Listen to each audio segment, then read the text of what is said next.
Welcome student. Magnetic effect of electric current and magnetism या चॅप्टरच्या नवीन लेक्चरमध्ये आपलं सर्वांचं स्वागत आहे. जसं की आपण चॅप्टरला मॅग्नेटिझम अँड मॅटर असं आपण नाव देऊन त्या टॉपिकच्या अंडर टॉपिक स्टडी करतोय. तर कालच्या लेक्चरमध्ये विद्यार्थी मित्रांनो आपण काही बेसिक डेफिनेशन म्हणजे मॅग्नेटिक फील्ड इंटेन्सिटी, त्यानंतर मॅग्नेटायझेशन, त्यानंतर magnetic permeability, relative magnetic permeability, magnetic susceptibility आणि रिलेशन बिटवीन मॅग्नेटिक परमेबिलिटी आणि मॅग्नेटिक ससेप्टिबिलिटी या टॉपिकचा स्टडी केला. त्याचबरोबर आपण ओरिजिन ऑफ मॅग्नेटिझम म्हणजेच की जसं आपण सांगितलं की ज्यावेळेस एखादा इलेक्ट्रॉन ॲटमच्या अराउंड होत असेल, न्यूक्लियसच्या अराउंड होत असेल तर तो काय करत असतो, करंट काय करत प्रोड्यूस करत. आणि हा जो काय करंट आहे ते ह्या करंटमुळे जे काय त्याच्यामध्ये जे काय दोन मोशन प्रोड्यूस झालं त्याला आपण एक स्पिन मोशन आणि एक ऑर्बिटल मोशन म्हटलं होतं. ठीक आहे. आणि ह्याच मोशन म्हणजेच आपण मॅग्नेटिक मोमेंट असं त्याला नाव दिलं होतं. आणि जे काय total resultant magnetic dipole moment असेल ते आपण m0 + m s या इक्वेशनने रिप्रेझेंट केलं होतं.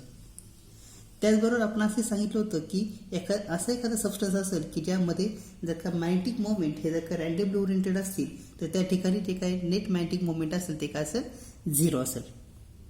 आणि ते सबस्टन्स काय करत नाही की ते does not show the any magnetic property. पण काही सबस्टन्स असे असतील की यांच्यामध्ये जे काय मॅग्नेटिक मुवमेंट आहे हे मॅग्नेटिक मुवमेंट जर का स्पेसिफिक डायरेक्शनमध्ये का मूव्ह होत असतील आणि त्यांना जर का मॅग्नेटिक मुवमेंट असेल तर त्या सबस्टन्सकडे काय असते, मॅग्नेटिक प्रॉपर्टीज असते. मग ह्याच कन्सेप्टचा यूज करून आज आपण नवीन टॉपिक स्टडी करतोय, तो म्हणजे मॅग्नेटिक मटेरियल. जनरली आपल्याला on the basis of magnetic property आपण 3 टाईपचे काय करणारे सबस्टन्स बघणारे. त्यामध्ये पहिला आहे डायमॅग्नेटिक सबस्टन्स, सेकंड आहे पॅरामॅग्नेटिक सबस्टन्स आणि थर्ड आहे फेरोमॅग्नेटिक सबस्टन्स. ठीक आहे. तर मग आता सगळ्यात पहिला जो टॉपिक बघतो तो म्हणजे आपण डायमॅग्नेटिक सबस्टन्स. मग आता डायमॅग्नेटिक सबस्टन्स म्हणजे काय सांगतो बघा विद्यार्थी मित्रांनो, त्याची डेफिनेशन आपण सांगतोय, those substance which are weakly magnetise in the direction opposite to that of external magnetic field are called as a diamagnetic substance. म्हणजे समजा एखादा सबस्टन्स जर का आपण मॅग्नेटिक फील्डच्या डायरेक्शनमध्ये जर का ठेवला किंवा मॅग्नेटिक फील्डमध्ये ठेवला तर तो काय होत असतो की त्याची जे काही विचार वीकली मॅग्नेटाइज, ठीक आहे, तर काय होईल, मॅग्नेटिक फील्डच्या अपोजिट डायरेक्शनमध्ये काय होईल, मॅग्नेटाइज होईल. तर असे जे काही सबस्टन्स असतात त्याला आपण म्हणतो डायमॅग्नेटिक सबस्टन्सेस. त्याची एक्झाम्पल्स आहे बघा. Example of diamagnetic substance are antimony, bismuth, copper, silver, gold, NaCl that is sodium chloride, diamond, water, air, hydrogen, mercury and nitrogen are some examples of the diamagnetic substances. हे जर तुमचं diamagnetic substances. पण मग त्यानंतर एक महत्त्वाचं definition आपण बघतो ते म्हणजे डायमॅग्नेटिझम. मग आता डायमॅग्नेटिझम म्हणजे काय सांगतो बघा आपण, the behaviour of diamagnetic substance in external magnetic field are called as a diamagnetism. मग आता हे जे काय डायमॅग्नेटिक सबस्टन्स आहे हे एक्सटर्नल मॅग्नेटिक फील्डमध्ये कशी बिहेवियर करतात तर त्याचं जे काय फेनॉमिनॉन आहे तो फेनॉमिनॉन म्हणजे काय सांगतो आपण, डायमॅग्नेटिझम. ठीक आहे. तर मग आता हे जे काय डायमॅग्नेटिझम आहे हे आपण स्टडी करणार आहे on the basis of magnetic field. ठीक आहे. मग आपण 2 पॉईंटच्या अंडर इथं स्टडी करणार बघा की सपोज की जे काय डायमॅग्नेटिक सबस्टन्स आहे हे समजा एक्सटर्नल मॅग्नेटिक फील्डच्या अब्सेन्समध्ये का आपण ठेवली तर त्यांच्यावर काय इफेक्ट होईल. तर बघा पहिला पॉईंट आहे, when a diamagnetic substance place in absence of external magnetic field. तर का आपण एक्सटर्नल मॅग्नेटिक फील्डमध्ये का आपण त्यांना ठेवलं तर काय होणार आहे की जे काही त्यांचे मॅग्नेटिक मुवमेंट असतील ते काय करतील, एकमेकांना कॅन्सल करतील. का कॅन्सल करतील, कारण की त्या जे काय मॅग्नेटिक मुवमेंट असतील कसे असतील, दे आर रँडमली ओरिएंटेड. म्हणजे असते रँडमली ओरिएंटेड असतील त्याचा अर्थ काय, त्यांचं रिझल्टंट मॅग्नेटिक मुवमेंट काय असेल, 0 असेल. ओके. त्यामुळं हे जे काही सबस्टन्स आहे does not show the any magnetic property. त्यानंतर ज्यावेळेस डायमॅग्नेटिक सबस्टन्स आपण एक्सटर्नल मॅग्नेटिक फील्डमध्ये ठेवणार आहे त्यावेळेस काय होईल की जे काही तुमचे इलेक्ट्रॉन्स असतील की ज्यांचे मॅग्नेटिक मुवमेंट हे काय असतील, एक्सटर्नल मॅग्नेटिक फील्डच्या डायरेक्शनमध्ये असतील ते काय होतील, स्लो डाऊन होतील. ठीक आहे. बघा म्हणजे आपण असं कन्सिडर की सुरुवातीला काय असेल ते रँडमली मूव्ह असतील, बरोबर. पण जसं आपण एक्सटर्नल मॅग्नेटिक फील्ड ठेवणार काय होईल की ते काही काय होतील, एक्सटर्नल मॅग्नेटिक फील्डच्या डायरेक्शनमध्ये काय होतील ते स्लो डाऊन होतील. ठीक आहे. आणि जे इलेक्ट्रॉन की त्यांचं ऑर्बिटल मॅग्नेटिक मुवमेंट हे अपोजिट डायरेक्शनमध्ये असतील ते काय होतील, त्यांचं स्पीड काय होईल, इन्क्रीज होईल. ठीक आहे. म्हणजे काय सांगितलं आपण बघा, the electron which are in the opposite direction of the magnetic field will be speed up. म्हणजे अपोजिट डायरेक्शनमध्ये ते काय करतील, थोडक्यात इंड्यूस करंट काय करतील, प्रोड्यूस करतील. ठीक आहे. मग इंड्यूस करंट जो काय प्रोड्यूस होईल, तर हा जो काय इंड्यूस करंट हा कन्सेप्ट हा आपण इलेक्ट्रोमॅग्नेटिक इंडक्शनमध्ये आपण स्टडी करणार आहे. ठीक आहे. त्यामध्ये आपण लेन्झ लॉ काय असतो तो पण मी तुम्हाला त्या टॉपिकमध्ये एक्सप्लेन करेल. ठीक आहे. फक्त आता लक्षात ठेवा की काय तिथं इंड्यूस करंट काय होणार आहे, प्रोड्यूस होणार आहे. मग हा जो काही इंड्यूस करंट आहे, हे इंड्यूस करंटमुळे काय होईल, मॅग्नेटिक मोमेंट काय होईल, अपोजिट डायरेक्शनमध्ये काय होईल, प्रोड्यूस होईल. मग त्यामुळे काय होईल की हे जे काय ॲटॉमिक मॅग्नेट असतील, डायमॅग्नेटिक सबस्टन्स हे काय होतील, अपोजिट डायरेक्शनमध्ये काय होतील, मूव्ह होतील. ठीक आहे. म्हणजे जे काही एक्स्ट्रा मॅग्नेटिक फील्ड, त्या एक्स्ट्रा मॅग्नेटिक फील्डच्या अपोजिट डायरेक्शनमध्ये काय होतील, मॅग्नेटिक मोमेंट काय होतील, मूव्ह होतील. म्हणजे त्याचा अर्थ काय की हे जे काय सबस्टन्स असतील, हे सबस्टन्स काय होते तुमचे, they are repel by the magnetic field. म्हणजे मॅग्नेटिक फील्डच्या प्रेझेन्समध्ये काय होईल, ते काय करतील, एकमेकांना रिपेल करतील. म्हणजे याचा अर्थ काय सांगतो आपण की हे जे काय डायमॅग्नेटिक सबस्टन्स असतात, हे काय करतात, they are repel by the magnet. म्हणजे काय होतील, त्यांचं काय होईल, रिपल्शन होईल. त्यानंतर याचा आपण एक नवीन टॉपिक बघतो, तो म्हणजे सुपर कंडक्टर. ठीक आहे. बघा आता जे काय सुपर कंडक्टिंग मटेरियल म्हणजे काय सांगतो आपण की समजा एखाद्या सबस्टन्सचं जर का आपण टेम्परेचर काही केलं, आपण रिड्यूस केलं त्याच्या क्रिटिकल टेम्परेचरपेक्षा, तर त्याच काय होत असतं की हे जे काय मटेरियल ते काय होऊन जातं, सुपर कंडक्टर होऊन जातात. ठीक आहे. मग हे जे काय सुपर कंडक्टर मटेरियल एका क्रिटिकल टेम्परेचरच्या खाली आपण जर का त्यांना केलं आणि त्या सुपर कंडक्टर जर आपण मॅग्नेटिक फील्डमध्ये जर का ठेवलं, तर त्यांच्यामध्ये काय होणार आहे बघा की there is a no magnetic field inside the material. ठीक आहे. आपल्याला माहिती आहे की मॅग्नेटिक फील्डच्या मध्ये काय होणार आहे, कोणत्याही प्रकारचं मॅग्नेटिक फील्ड राहणार नाही. त्यामुळे काय होईल की ते काय होतील, परफेक्टली डायमॅग्नेटाइज होऊन जातील. म्हणजे याचा अर्थ काय की त्या ठिकाणी आपल्याला एक परफेक्ट डायमॅग्नेटिझमचा काय होणार आहे, एक फिनॉमिनन पाहायला मिळाले आणि त्यालाच आपण काय म्हणतो, मेसनर इफेक्ट. ठीक आहे. The phenomenon of perfect diamagnetism is called as a Meissner effect. मग हा जो काय मेसनर इफेक्ट याच्यामध्ये आपण सांगतो की ज्यावेळेस जी काय मॅग्नेटिक ससेबिलिटी, ही मॅग्नेटिक ससेबिलिटी ज्यावेळेस तुमची -1 असेल, त्यावेळेस जे काही सबस्टन्स असतात त्या सबस्टन्सला आपण काय म्हणतो, डायमॅग्नेटिक सबस्टन्सेस. तर अशा प्रकारे हा जो का पहिला पॉईंट आपला मॅग्नेटिक मटेरियलमधला डायमॅग्नेटिक सबस्टन्स इथं संपलेला. Okay. Then next topic is paramagnetic substances. मग आता पॅरामॅग्नेटिक सबस्टन्स म्हणजे काय सांगतो बघा आपण, the substance which are weakly magnetise in the direction of external magnetic field. असे काही सबस्टन्स असतात की जे काय होतात, वीकली मॅग्नेटाइज होतात, ज्या डायरेक्शनमध्ये आपण मॅग्नेटिक फील्ड अप्लाय केली त्या डायरेक्शनमध्ये, त्यांना आपण म्हणतो पॅरामॅग्नेटिक सबस्टन्सेस. बघा म्हणजे सपोज हे जे काय तुमचे एक्स्ट्रा मॅग्नेटिक फील्ड आपण अप्लाय केली, तर जे काय याचे जे काय आयटम्स असतील काय होतील, तुमचे मॅग्नेटिक फील्ड डायरेक्शनमध्ये काय होतील, अलाइन होतील. ओके. याचे एक्झाम्पल असतात manganese, chromium, aluminium, platinum and oxygen.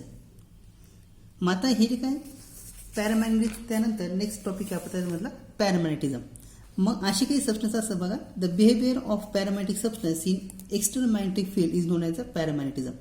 म्हणजे ज्यावेळेस आपण हा एक जी काय प्रॉपर्टी आपण स्टडी करतो त्याला आपण म्हणतोय पॅरामॅग्नेटिझम. म्हणजे एक्स्टर्नल मॅग्नेटिक फील्ड त्यांचं बिहेवियर कसं असेल ते स्टडी करण्यासाठी आपण पॅरामॅग्नेटिझम यूज करतोय. मग त्यानंतर आपण आता हे जे काही बिहेवियर आहे पॅरामॅग्नेटिक मटेरियलचं, absence of external magnetic field काय असेल ते आपण बघतोय. मग आता ज्या वेळेस आपण पॅरामॅग्नेटिक सबस्टन्स आपण मॅग्नेटिक की ज्यांना मॅग्नेटिक डायपोल मुवमेंट असेल ते काय होतील, डू नॉट कॅन्सल आउट. ठीक आहे. म्हणजे याचा अर्थ काय की जे काही सम डायपोल असतील ते काय होतील, प्रत्येक सबस्टन्सचे काय असतील, इक्विव्हॅलेंट असतील एका टायनी मॅग्नेट सोबत, त्याला आपण काय म्हणणार, ॲटॉमिक मॅग्नेट म्हणणार. ठीक आहे. बघा म्हणजे सुरुवातीला काय सांगतो आपण, जे काय त्यांचं मॅग्नेटिक मुवमेंट असतील काय होणार, ते कॅन्सल होणार नाही आणि जे होत नाही त्यांना आपण काय म्हणतो, ॲटॉमिक मॅग्नेट म्हणतो. ओके. मग आपण काय सांगतो आता की हे जे काय ॲटॉमिक मॅग्नेट आहे, हे ॲटॉमिक मॅग्नेट ज्यावेळेस आपण in the absence of external magnetic field ठेवणार आहे. ठीक आहे. In the absence of external magnetic field ठेवणार, त्यावेळेस काय होतील की जे काही डायपोल मुवमेंट असतील, ॲटम जे काय असतील रँडमली ओरिएंटेड असतील. जर का ते रँडमली ओरिएंटेड असतील तर याचा अर्थ काय की नेट डायपोल मुवमेंट ह्या सबस्टन्सची कशी असेल, 0 असेल. ओके. बघा या डायग्राममध्ये दाखवले मी की ज्यास नो एक्सटर्नल मॅग्नेटिक फील्ड असेल त्यास काय होतील, they are all tiny magnets are randomly oriented. जर काही रँडमली ओरिएंटेड असतील त्याचा अर्थ काय, त्या ठिकाणी कोणत्याही प्रकारची मॅग्नेटिक मुवमेंट नसणारे, म्हणजे एम नेट काय असेल तुमचा 0 असेल. त्यानंतर सेकंड पॉईंट आहे की when the paramagnetic substance are presence of weak external magnetic field. जर का आपण त्यांना वीक एक्सटर्नल मॅग्नेटिक फील्डमध्ये ठेवलं तर काय होईल, when paramagnetic substance are place in external magnetic field, weak external magnetic field, the sum of the atomic magnet of paramagnetic substance will align in the same direction of that of the direction of external magnetic field. मग आता जे काय सगळे जे काय randomly oriented होते तर weak एक्स्ट्रामॅग्नेटिक फील्डमध्ये काय होतील की काहीतरी जे काय ॲटॉमिक पॉईंट काय होतील एक्स्ट्रामॅग्नेटिक फील्डच्या डायरेक्शनमध्ये काय होतील अलाईन होतील. ठीक आहे. आणि त्यावेळेस त्यांना काय असेल काहीतरी मॅग्नेटिक मोमेंट असेल आणि हे काय करतील some paramagnetic show the magnetising property किंवा मॅग्नेटिक प्रॉपर्टी काय करतील शो करतील. त्यानंतर थर्ड आहे if paramagnetic substance are place in external magnetic field which are very strong. ठीक आहे. ज्यास आपण स्ट्रॉंग मॅग्नेटिक फील्डमध्ये आपण त्यांना ठेवणार आहे त्यास काय होईल की हे जे काय प्रत्येक काय की रिझल्टंट मॅग्नेटिक मुवमेंट काय असेल याचा इन्क्रीज होईल आणि ज्यावेळेस आपण मॅग्नेटिक फील्डमध्ये याला ठेवणारे काय होतील ते सगळेचे सगळे काय होतील एक्स्ट्रा मॅग्नेटिक फील्ड डायरेक्शनमध्ये काय होतील अलाईन होतील. म्हणजे याचा अर्थ काय की मॅग्नेटिक मुवमेंट यांना काय असेल इन्क्रीज होईल. ठीक आहे. मॅग्नेटिक मुवमेंट जर काही इन्क्रीज झालं तर आपल्याला माहिती त्याचं मॅग्नेटायझेशन प्रॉपर्टी पण काय होईल इन्क्रीज होईल. पण समजा हे जे काय मॅग्नेटिझम हे जे काय आपण एक्स्ट्रा मॅग्नेटिक फील्ड जर आपण रिमूव्ह केली तर ॲटॉमिक मॅग्नेट काय होतील पुन्हा रँडमली ओरिएंटेड होतील आणि सबस्टन्स काय करतात मॅग्नेटिझम काय करत लूज करत. म्हणजे याचा अर्थ काय जे काय पॅरामॅग्नेटिक सबस्टन्स हे काय होत असतात they loses their magnetism on removal of the external magnetic field and they cannot be use to make the permanent magnet. ठीक आहे. म्हणजे पॅरामॅग्नेटिक सबस्टन्स आपण परमनंट मॅग्नेटमध्ये यूज करण्यासाठी आपल्याला यूज करता येणार नाही. ठीक आहे. मग त्याच्या डायरेक्शन आपण डायग्राम दाखवलं बघा. त्यानंतर नेक्स्ट पॉईंट आहे की paramagnetic substance slightly attract by the magnet. हे जे काय पॅरामॅग्नेटिक सबस्टन्स हे काय करतात स्ट्राईटली काय होतात अट्रॅक्ट होत किंवा वीकली काय असतात अट्रॅक्ट होत असतात. आणि महत्त्वाचा पॉईंट होता paramagnetic substance are inversely depend on the temperature. हे जे काय पॅरामॅग्नेटिक सबस्टन्स असतात they are inversely depend on the temperature. मग कसे असतात त्यासाठी आपल्याला क्युरी लॉ माहिती असणं गरजेचं आहे. मग आता क्युरी लॉ काय सांगतो आपण बघा की जे काय मॅग्नेटायझेशन असतं ठीक आहे तर magnetisation of the parametric material is directly proportional to the external magnetic field and inversely proportional to the temperature of the material. बघा काही डेफिनेशन सांगितलं आपण क्युरिलॉची the magnetisation of the paramagnetic material is directly proportional to the external magnetic field and inversely proportional to the absolute temperature of the material. म्हणजे त्याचा अर्थ M is directly proportional B external upon T. त्यानंतर आपण लिहिणार M equal to हे proportional sign जर का आपण ड्रॉ काढून घेतलं तर आपण लिहिणार C into B external upon T. C म्हणजेच काय लिहितो आपण क्युरी टेम्परेचर. ठीक किंवा क्युरी कॉन्स्टंट म्हणून आपण त्याला याची जी काय डायमेन्शन असतं ती लिहिणार आपण m⁻⁻1 l⁻⁻1 T2 I2 आणि थीटा. ठीक हे झाले त्याचे डायमेन्शन्स. ओके. नेक्स्ट सबस्टन्स आहे फेरोमॅग्नेटिक सबस्टन्स. आता हा जो काय फेरोमॅग्नेटिक सबस्टन्स आहे म्हणजे काय ते बघूया आपण. The substance which are strongly magnetise in the direction of extra magnetic field are called as a ferromagnetic substances. असे काही सबस्टन्स असतात की जे काय होत असतात की मॅग्नेटिक फील्डमध्ये जे असं आपण त्यांना ठेवणार ते काय होतील स्ट्रॉंगली काय होतील मॅग्नेटाइज होतील त्यांना आपण काय म्हणतो फेरोमॅग्नेटिक सबस्टन्सेस. बघा डायग्राम दाखवले आपण की जे काय मॅग्नेटायझेशन काय त्याचं इन्क्रीज होईल म्हणजे एक्स्ट्रा मॅग्नेटिक फील्डमध्ये काय होतील ते त्या डायरेक्शनमध्ये काय होतील अलाईन होणार. एक्झाम्पल त्याचे steel iron nickel cobalt and their alloy. ठीक आहे. हे सगळे काय असतील फेरोमॅग्नेटिक सबस्टन्स आपण यूज करणार. मग आता हे जे काय फेरोमॅग्नेटिक मटेरियल आहे ठीक आहे तर त्यामध्ये आपण एक फेरोमॅग्नेटिझम एक प्रॉपर्टी बघतो. तर फेरोमॅग्नेटिझम म्हणजे काय the behaviour of ferromagnetic material in external magnetic field is called as a ferromagnetism. मग आता फेरोमॅग्नेटिक मटेरियल जे काय बिहेवियर असेल ते एक्सप्लेन करायचं असेल एक्सटर्नल मॅग्नेटिक फील्डमध्ये त्याला आपण काय म्हणतो फेरोमॅग्नेटिझम. त्यानंतर जे काय फेरोमॅग्नेटिझम आहे this will be explain on the basis of domain theory. ठीक आहे. ही जी काय फेरोमॅग्नेटिक सबस्टन्स जी काय थिअरी आहे ही थिअरी आपण डोमेन थिअरीनुसार काय करत असतो एक्सप्लेन करत असतो. आणि त्याला ही जी काही थिअरी सांगितली ती म्हणजे सायंटिस्ट वेसनी. ठीक आहे. वेस या सायंटिस्टनी थिअरीबद्दल एक्सप्लेनेशन दिलं आहे. मग या थिअरीमध्ये काय सांगितलं बघा according to this theory the ferromagnetic substance contain large number of domain. तर या फेरोमॅग्नेटिक सबस्टन्समध्ये काय असतं की लार्ज अमाऊंट ऑफ काय असतात डोमेन असतात. मग ते डोमेन म्हणजे काय बघा domain means a group of atomic magnet align in one direction due to the exchange of coupling. ठीक आहे. म्हणजे काय सांगतो आपण की जे काही तुमचे ग्रुप ऑफ समजा एखादं मॅग्नेटिक मटेरियल असेल त्याच्यामध्ये काही ग्रुप्स असतील तर या ग्रुपमध्ये जे काय तुमचे मॅग्नेटिक ॲटॉमिक मॅग्नेट असतील की जे एका डायरेक्शनमध्ये अलाइन होत असतील त्यांना काय म्हणतो आपण डोमेन म्हणतो. किंवा और आपण त्याला असं म्हणू the region in which all magnetic material align some same direction are known as a domain. म्हणजे एक असं रिजन की ज्याच्यामध्ये काय असतील सगळे मॅग्नेटिक मटेरियल काय असतील एका सेम डायरेक्शनमध्ये काय अलाइन होत असतील त्यांना आपण काय म्हणतो डोमेन म्हणतो. मग आता ही जी काय डोमेन आहे जनरली काय सांगतो आपण की या डोमेन थिअरीनुसार आपण असं सांगतोय की जे काय फेरोमॅग्नेटिक सबस्टन्स असतील त्यांच्यामध्ये लार्ज अमाऊंट ऑफ काय असतील नंबर ऑफ डोमेन असतील. मग जर का ॲब्सेन्स ऑफ मॅग्नेटिक फील्ड असेल तरी सुद्धा काय असेल की millions of atomic magnet from the form a group. म्हणजे जरी एक्सटर्नल मॅग्नेटिक फील्ड ॲब्सेन्स असेल तरी सुद्धा काय तिथं ॲटॉमिक मॅग्नेट काय असतात. म्हणजे काय मॅग्नेटिक डायपोल मोमेंट असतील ह्या एका डोमेनचे ते कसे असतील एका डायरेक्शनमध्ये असणारे. म्हणजे each domain has the resultant magnetic dipole moment. म्हणजे प्रत्येक जे काय डोमेन असेल त्या डोमेनकडे काय असेल काहीतरी मॅग्नेटिक मोमेंट असेल.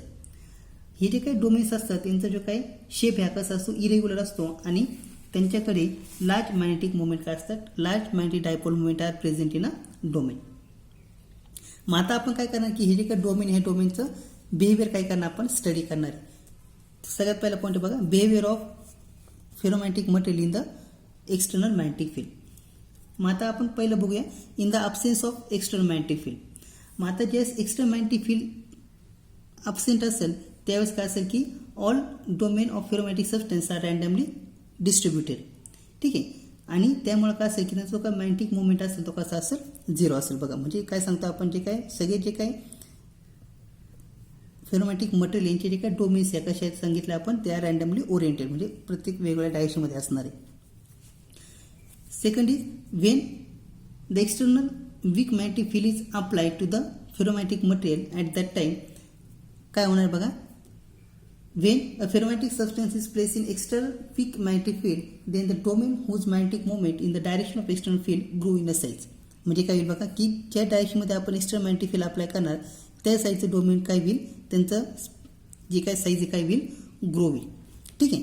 आणि बाकीचे काय असतील जे काय डोमेन असतील ते काय होतील तुमच्या पार्शियली मॅग्नेटाइज होईल. ठीक आहे. म्हणजे जे काय domain will B shift in the direction of the applied field. म्हणजे या डोमेन काय होतील एक्सटर्नल मॅग्नेटिक फील्डच्या डायरेक्शनमध्ये काय होतील ग्रो होतील आणि त्यांची काय होणार ग्रोथ होणार आहे. म्हणजे काय होईल तो सबस्टन्स काय तुमचा पार्शियली काय होईल मॅग्नेटाइज होईल. मग ज्यावेळेस आपण एक्सटर्नल मॅग्नेटिक फील्ड रिमूव्ह करणार त्यावेळेस काय होईल की जे काय डोमेन आहे काय होईल तुमच्या ओरिजिनल शेपला काय होईल पुन्हा येईल किंवा ओरिजिनल पोझिशनला येईल आणि सबस्टन्स लुजेस मॅग्नेटिझम आणि सबस्टन्स काय करते मॅग्नेटिझम लूज करेल. ठीक आहे. त्यानंतर बघा इथं सांगितलं after removal of external domain will be ten its original. त्यानंतर थर्ड आहे if the ferromagnetic material are place in a strong magnetic field त्यास काय होईल की सगळे जे काय डोमेन काय होतील एक्स्ट्रा मॅग्नेटिक फील्डमध्ये काय होतील ते अलाइन होतील. म्हणजे याचा अर्थ काय की जो काय डोमेन हा काय पूर्णपणे मॅग्नेटाइज होईल आणि ही जी काय प्रोसेस त्याला आपण म्हणतो फ्लिपिंग. मग ज्यावेळेस आपण एक्स्ट्रा मॅग्नेटिक फील्ड रिमूव्ह केली तरी सुद्धा काय होईल की जो काय सबस्टन्स आहे हा काय तुमचा मॅग्नेटाइज राहणार आहे. ठीक आहे. म्हणजे फेरोमॅग्नेटिक सबस्टन्समध्ये ज्यावेळेस आपण एक्सटर्नल मॅग्नेटिक फील्ड आपण रिमूव्ह करतोय तरी सुद्धा काय होतं की त्या ठिकाणी तो सबस्टन्स काय तुमचा मॅग्नेटाइज राहतो. ओके. मग त्याची डायग्राम आपण या फॉर्म दाखवते. त्यामध्ये आपलं एक नवीन टॉपिक स्टडी करतो म्हणजे क्युरी टेम्परेचर. मग आता क्युरी टेम्परेचर म्हणजे काय सांगतो बघा आपण the temperature at which domain structure get destroyed and ferromagnetic substance converted in to paramagnetic substance. म्हणजे काय सांगतो आपण थोडक्यात की ज्यावेळेस आपण फेरोमॅग्नेटिक सबस्टन्स काय करणार आपण हीट करणार त्यास काय होईल की मॅग्नेटायझेशन काय होईल डिक्रीज होईल. ठीक आहे. कारण की आपण काय सांगितलं क्युरी लॉनुसार magnetisation is inversely proportional to temperature. म्हणजे काय आपण टेम्परेचर इन्क्रीज केलं तर मॅग्नेटायझेशन काय होईल डिक्रीज होणार आहे. मग एक असं टेम्परेचर येईल की त्या ठिकाणी काय होईल की मॅग्नेटायझेशन काय होईल पूर्णपणे डिस्ट्रॉय होऊन जाईल. म्हणजे याचा अर्थ काय त्याचं डोमेन स्ट्रक्चर काय होईल पूर्णपणे व्हॅनिश होईल. मग असं टेम्परेचर की ज्या टेम्परेचरला काय होईल की फेरोमॅग्नेटिक सबस्टन्सचे डोमेन स्ट्रक्चर काय होईल पूर्णपणे डिस्ट्रॉय होईल आणि तो काय तुमचा पॅरामॅग्नेटिक सबस्टन्समध्ये कन्वर्ट होईल त्याला आपण काय म्हणतो क्युरी टेम्परेचर. मग आता ज्यावेळेस आपण टेम्परेचर इन्क्रीज करतो त्यावेळेस काय होईल की जे काही थर्मल व्हायब्रेशन असतील फेरोमॅग्नेटिक सबस्टन्स काय होतील इन्क्रीज होईल आणि त्याच्यामुळे काय होईल की ॲटॉमिक कपलिंग काय होईल वीक होईल. मग ॲटॉमिक कपलिंग जर का वीक झाली तर त्याच्यामुळे सांगतो आपण की जे त्या ठिकाणी काय होईल जे काय exchange of coupling between atomic magnet हे काय तुमचं ब्रेक होईल आणि तुमचं डोमेन स्ट्रक्चर पण काय होईल ब्रेक होईल आणि पुन्हा जे काय डोमेन्स हे काय होतील रँडमली ओरिएंटेड होईल. मग हे जे काही क्युरी टेम्परेचर असते प्रत्येक सबस्टन्ससाठी कसं असतं वेगळं असतं. ठीक आहे. म्हणजे जे काय तुमची प्रॉपर्टी आहे क्युरी लॉची आईज किंवा magnetization M or I is inverse directly proportional to B external and inversely proportional to temperature हे आपण बघितले. ठीक आहे. मग आपण असे सांगतो की जे काही फेरोमॅग्नेटिक सबस्टन्स आहे हे आपल्याला एका सर्टन लिमिट नंतर त्यांना आपल्याला मॅग्नेटाइज करता येत नाही. तर का करता येत नाही जसं आपण सांगितलं जर टेम्परेचर जर काही इन्क्रीज केलं तर काय होईल तुमचं जे काही डोमेन काय होतील ब्रेक होतील आणि ते काय होतील पुन्हा त्याच्या ओरिजिनल पोझिशनला येतील. म्हणून आपण काय करत नाही की जे काही सबस्टन्स आहे ते आपण एका फेरोमॅग्नेटिक सबस्टन्स आहे आपण एका पर्टिक्युलर लिमिटपर्यंत काय करता राहील टेम्परेचर इन्क्रीज करत नाही. तर अशा प्रकारे हा जो काही मॅग्नेटिक मटेरियल चे इंट्रोडक्टरी पार्ट आपण आज स्टडी केला आहे. पुढच्या लेक्चरमध्ये आपण या टॉपिकच्या काही प्रॉपर्टीज काय करणार आहे, स्टडी करणार आहे. थँक्यू.